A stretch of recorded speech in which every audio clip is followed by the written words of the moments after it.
Here we are at the track, the best place to perform the maximum aerobic function test, the MAF test. This is the premier fitness test to track your progress as an endurance athlete, track your improvements in aerobic conditioning. The heart rate monitor doesn't lie. A chest strap is absolutely essential. The smartwatches are not accurate enough, so you want to get a chest strap transmitting by Bluetooth to your device or your watch. And the point of the MAF test is to track improvements in your aerobic conditioning as evidenced by your ability to go faster at the same heart rate. So we want to have the same exact testing environment every time. The running track is perfect. I'm going to come here. I'm going to do 4 laps at the same heart rate every time, and then time myself and track improvements over the course of my fitness journey. So it's a 4-lap test. And the heart rate is your maximum aerobic function heart rate, or fat max heart rate, 180 minus age in beats per minute. So right now I'm 60 years old. 180 minus 60 is 120. That's going to be my MAF test goal. And so when I speed up and start going around, I'm looking very carefully at my heart rate, and it's going to bounce around a little bit. I'm going to get it up to 123. I got to slow down a little, then to 121, 119, 120, 122. You can't peg it when you're actually doing exercise, but you try as hard as you can to peg your heart rate at your fat max. You do the 4 laps across the finish line.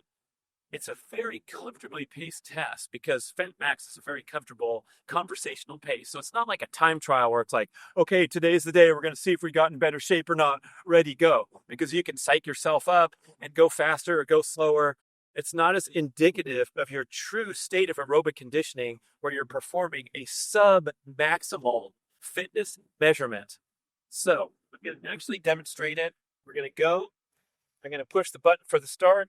I'm going to monitor my training pace, my heart rate, and we're going to see what time we do after 4 laps. Ready? Here we go.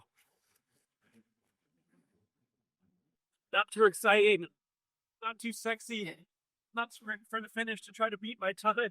I'm just monitoring heart rate and seeing how my body's doing. And hey, it's a lot slower than 30 years ago when I was racing as a pro triathlete, but it's all about your relative improvements in fitness.